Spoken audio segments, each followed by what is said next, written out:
la politique turque à Chypre peut menacer la sécurité d'Israël à moyen ou à long terme. Les provocations turques et le rapprochement avec Chypre et avec Grèce font que la position israélienne devient de plus en plus alignée sur celle de Nicosie et d'Athènes.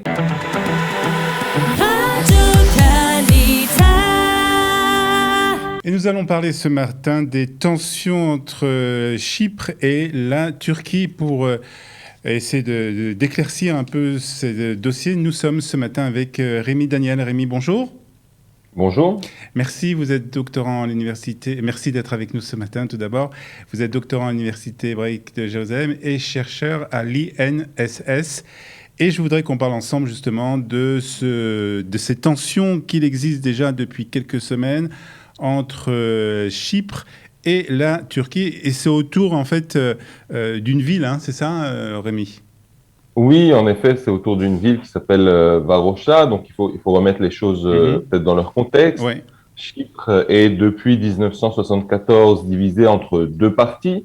La partie sud, celle qu'on appelle généralement Chypre, que sinon il faudrait appeler la République de Chypre, qui est la partie grecque, et la partie nord, qui a été envahie par la Turquie en 1974 et qui est maintenant une république indépendante que personne ne reconnaît. D'accord. Et depuis, la communauté internationale... Qui s'appelle la République Chypre-Nord, c'est ça ? Exactement, c'est la République turque de Chypre du Nord. D'accord. Et cette république n'est reconnue par personne, à part par la Turquie. Et depuis, personne n'arrive à trouver une solution à ce problème de Chypre. Est-ce qu'on réunit l'île? Sous quelles conditions? Personne ne sait ce qui se passe.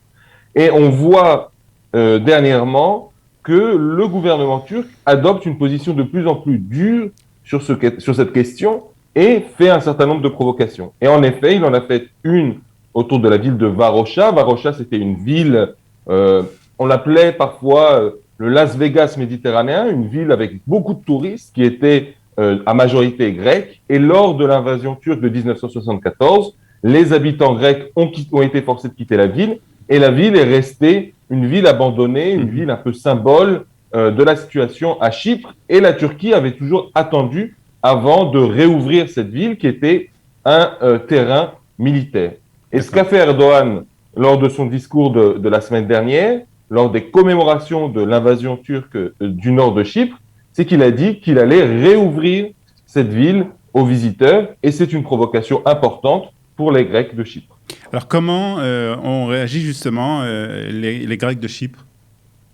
Les Grecs de Chypre ont réagi assez violemment. Ils ont énormément critiqué. Ils ont critiqué deux choses. Tout d'abord, ils ont critiqué cette provocation autour de Varosha, autour de cette ville en particulier. Et ils ont aussi critiqué le fait que Erdogan est en train de proposer une solution politique nouvelle à Chypre. Pendant très longtemps, le cadre général, c'était de réfléchir à une fédération, à comment on allait réunir l'île. Et maintenant, la Turquie en a assez d'attendre que les Grecs soient d'accord pour se réunir avec les Turcs de l'île. Et il propose ce qu'on pourrait résumer comme une solution à deux États.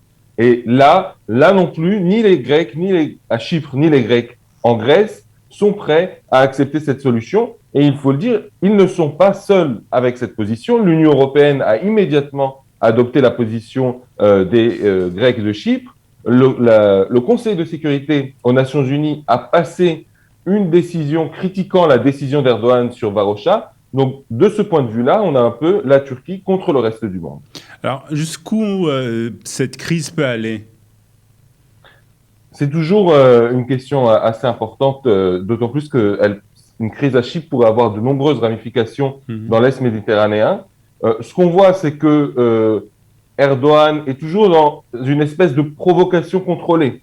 Il n'essaye pas d'aller trop loin, mais il essaye de marquer des points en testant les lignes rouges de ses adversaires. Donc, il y a cette espèce de cadre qui peut être le modèle, mais il faut aussi comprendre que Chypre, c'est une des questions les plus importantes de la politique étrangère turque du XXe siècle.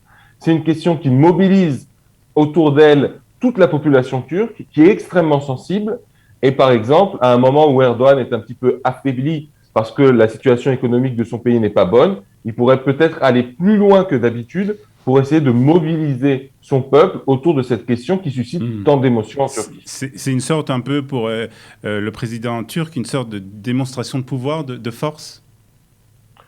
c'est une démonstration de pouvoir et de force au niveau régional. Et clairement, le message, il est envoyé aussi à un certain nombre d'acteurs, qu'ils soient occidentaux ou régionaux, à Chypre, à la Grèce, etc.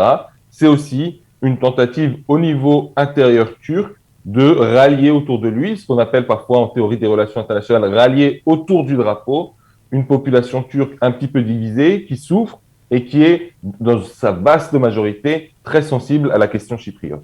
Alors, on a vu ces derniers mois, ces dernières années, un rapprochement assez important entre Chypre et Israël au niveau particulièrement du tourisme et dans d'autres domaines aussi.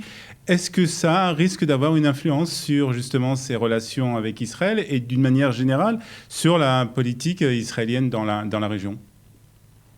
Oui, très clairement, ce qui se passe à Chypre a un impact sur Israël. On pourrait, avant même de citer les relations entre Chypre, la Grèce et Israël, des relations un peu triangulaires, on pourrait évoquer par exemple que Erdogan et l'armée turque sont en train de développer des bases avec des drones dans la République de Chypre du Nord. Ce qui veut dire aussi que la politique turque à Chypre peut menacer la sécurité d'Israël à moyen ou à long terme. Dans le jeu d'alliance politique de la région, Israël, qui a longtemps essayé de maintenir ses distances avec toute cette question chypriote qui est compliquée, qui encore une fois en plus, on entend parler de deux États pour deux peuples, ça rappelle des choses en Israël. Donc le gouvernement israélien a toujours essayé de prendre ses distances. Et là, les provocations turques et le rapprochement avec Chypre et avec Grèce sur des thèmes touristiques, mais aussi économiques et même de défense que vous avez évoqués, font que la position israélienne devient de plus en plus alignée sur celle de Nicosie et d'Athènes, et que Israël est de plus en plus proche de ce conflit. Et donc, s'il y a une explosion sur l'île de Chypre, en effet, Israël aura du mal à ne pas être influencé par cette explosion. Est-ce que cela risque aussi, quelque part, d'influencer sur les relations entre Israël et la Turquie, des relations qui sont déjà assez mal en point? Les relations, en effet, entre Israël et la Turquie ne sont pas très bonnes. Elles sont même assez mauvaises. Il n'y a que le commerce et le fait qu'Israël achète beaucoup de biens turcs qui maintiennent un minimum de relations. Après, on voit aussi que depuis l'élection de Joe Biden et l'affaiblissement de la Turquie qui en a suivi, Erdogan parfois essaye de se modérer. Il a envoyé quelques signes positifs, puis il se contredit.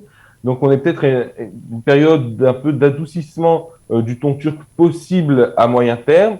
Il est sûr que tant que Israël sera perçu en Turquie comme l'allié des Grecs et tant que les relations avec la Grèce et Chypre seront extrêmement tendues pour la Turquie pour des raisons variées, le rapprochement avec la Turquie sera impossible pour Jérusalem. Rémi Daniel, merci beaucoup pour toutes ces explications. Merci à vous. À bientôt.